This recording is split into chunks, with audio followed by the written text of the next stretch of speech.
Hey guys, this is Apush Review, Unit 1. I'm Dominic. I'm Nick. I'm Kyle. Alright, so let's get started. So, discovering the New World. Well, the very first Americans were the Amerindians, which is basically American Indians, hence the names, and they were the first local people to live in the Americas in the New World. And they had lived here and colonized or settled for 100 years prior to any European colonization. And there is a diverse amount of just numerous cultures all throughout. So the reason they came over was during the last ice age the world experienced, these hunter and gatherer type of tribes followed their food and game sources across the land bridge formed by the ice during the ice age, known as the Bering Strait, and this connected Russia, modern day Russia, and Alaska to each other. And the tribes just continually moved along and settled into the Americas by following their food sources, and it's believed anywhere between 50 and 100 million natives came across this route. So the most notable of these Amerindian tribes are the Mayans, the Incas, and the Aztecs. So the Mayans inhabited what is modern-day Yucatan. They developed Mesoamerica's most advanced calendric, mathematic, and writing systems. They are most notably known for the concept of zero being the absence of value, and their invention of the Mayan calendar, which was the most accurate calendar for its time. The Incas inhabited modern-day Peru, and they were known for being the largest pre-Columbian empire in America. And they were notably known for their advanced road systems and impressive architectural designs. The final group is the Aztecs, who inhabited modern-day Mexico, and they are known for their vast conquests and controlling the majority of Mesoamerican territory, but they crumbled due to internal conflicts from overexpansion. So how many nations does it take to get to the center of who discovered America anyways?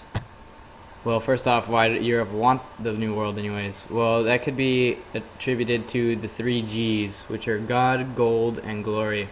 So God is the desire of the Europeans to Christianize the savage lesser beings in hopes of purifying them and making them better people. Gold was just what it is, economic and benefit for the nation, getting goods faster, cheaper, more quickly. And glory is basically all the nations have some sort of petty rivalry between one another and wanted to be seen as the best or most powerful. Plus they could, so why not? So because of all this colonization going on, there's a lot of disputes between borders and conflicts arose from this. So they needed a compromise to settle all these, and thus the Treaty of Tordesillas in 1494 is created, and it settled the major disputes between power players Spain and Portugal of land borders in the New World. So continuing with the effects of the colonization, the Columbian Exchange was created from this, which is basically the extensive exchange of plants, animals, foods, and diseases between Old World, which is Europe, and the New World Americas. And in the pictures you can see there's just a few things that were traded from each other. The New World gave the Old World beans, vanilla, corn, tomatoes, etc. The Old World gave the New World's livestock, typhus, citrus fruits, etc. So the Spanish and their impact on the New World. They colonized large portions of both South and Central America. So their flag bearer, their main forerunner in their doing was Christopher Columbus, who was an Italian explorer, but was failed so many times that he was eventually Italy refused to fund him. So he was able to convince Spain to fund him to navigate and create a faster sailing route to Asia or India by sailing westward. And we all know the story of the three ships, the Nina, the Pinta, and the Santa Maria. And somewhere along the way he sailed out and ended up in modern-day San Salvador Island, and thus the discovery of America that remained a discovery was born. So the Spanish impact on the natives, it was almost completely negative. I mean, they were brutal towards them. The use of the hacienda and encomienda systems forced Indian labor, which is like slavery. The mission system was forced Indian conversion from their polytheistic views to Christianity through schooling. And this just led to the creation of the Black Legend and just stirred up a whole mess between European and native affairs. So the French and their colonial impact. They colonized a large portion of Canada, the Mississippi River Valley, Port of New Orleans, and the Caribbean. So their version, I guess you would say, of Christopher Columbus is Samuel de Champlain, known as the father of New France. He was an experienced photographer and explorer. He landed in Canada and established the city of Quebec. And from there, the French expanded their territories downwards across North America.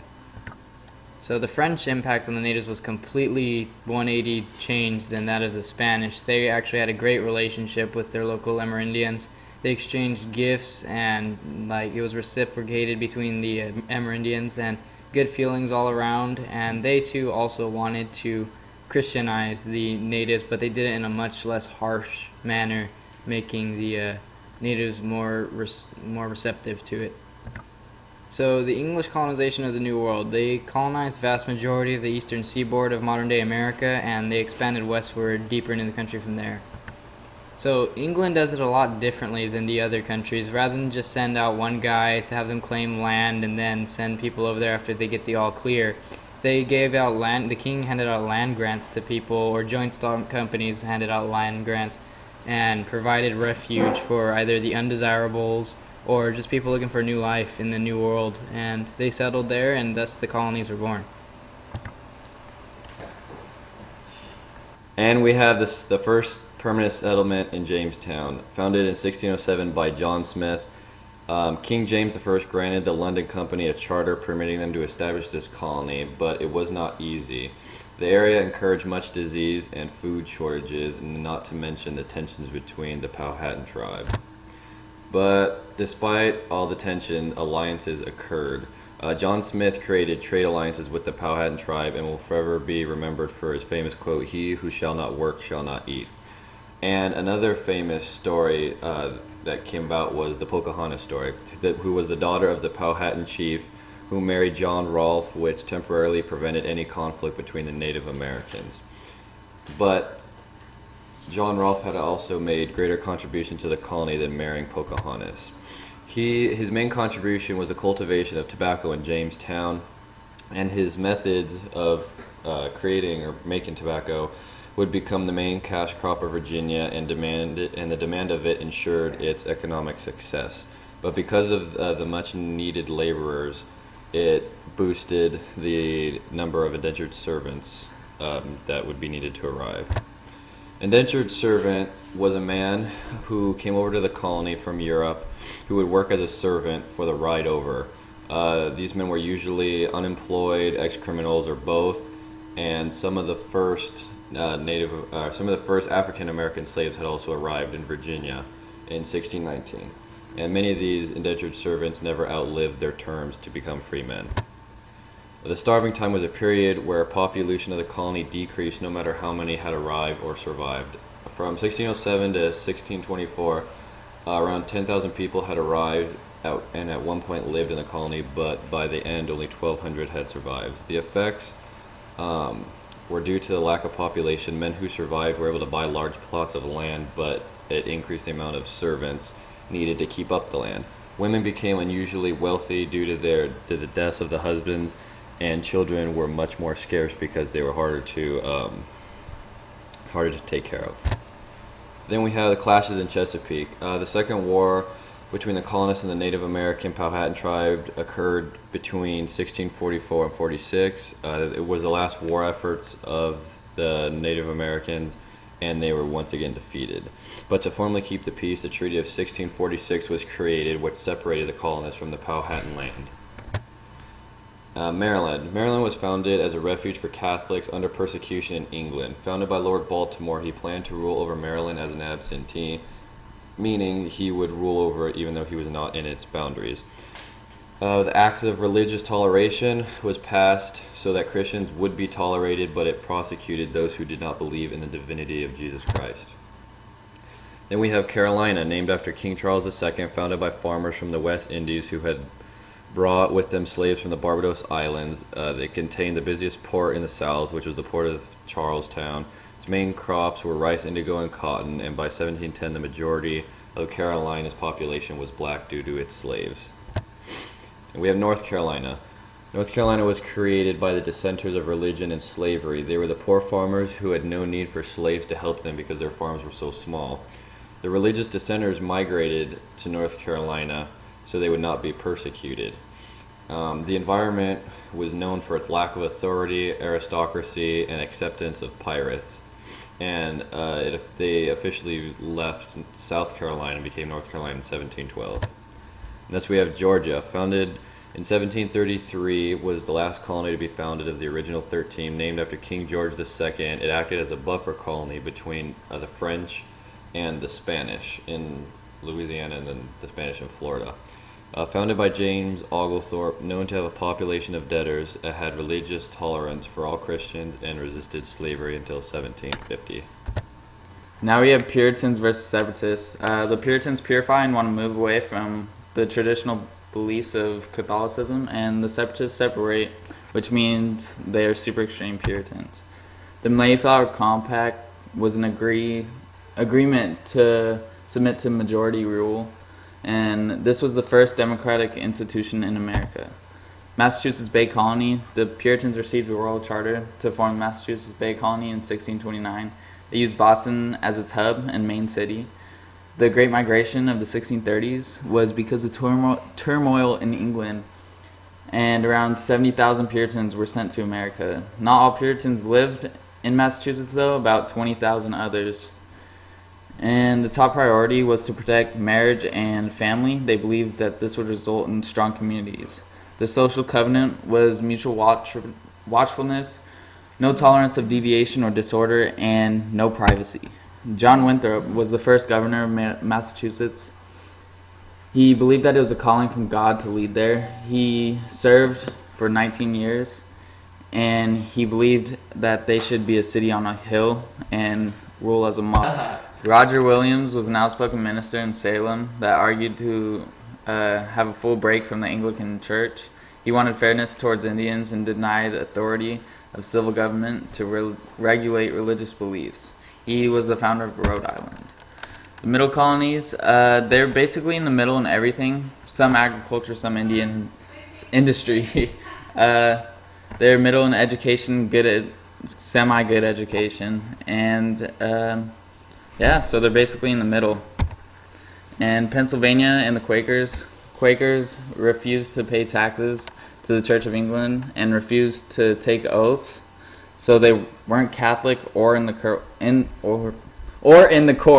and were people who despised war and violence. William Penn was the founder of Pennsylvania, and Pennsylvania was most advertised in England. They were basically tolerant of everything except for Catholic and Jews. Had the death penalty for only murder or treason. And they didn't agree with slavery and were the first to stand against it, and immigration was unrestricted.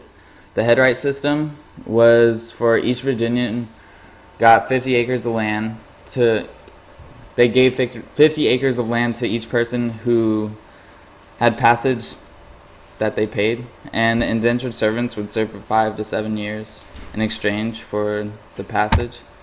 Bacon's Rebellion, colonists attacked local Indian tribes for their lands. Nathaniel Bacon led this violent campaign against the Indians, and Governor William Berkeley ordered Bacon and his men to stand down, but they turned on him instead. And 23 of the rebels were hung by Berkeley, and the Powhatans lost their land, and the upper class planned searched for laborers less likely to rebel, and so they chose black slaves. The halfway covenant was for young teens and young members of the church to have a halfway membership in the Puritan church. King Philip's War in 1675 to 1676. Metacomb, aka King Philip, wanted to unite local tribes to fight against the English settlements, and he was defeated, and his head was displayed on a pike in Plymouth. The Great Awakening was led by New Light preachers who made Christianity more appealing to the regular people, and this revived religious beliefs in the colonies. Education. In New England, it's the strongest, and in the middle, it was semi-good, and then in the South, only highly privileged were able to get education. French and Indian War, British were pushing west into the Ohio River Valley, and they were worried about French influence in North America. The Treaty of Paris ended the war, Britain increased its colonial empire in the Americas and greatly enlarged their debts, and it was good for the colonies because it was their first time being united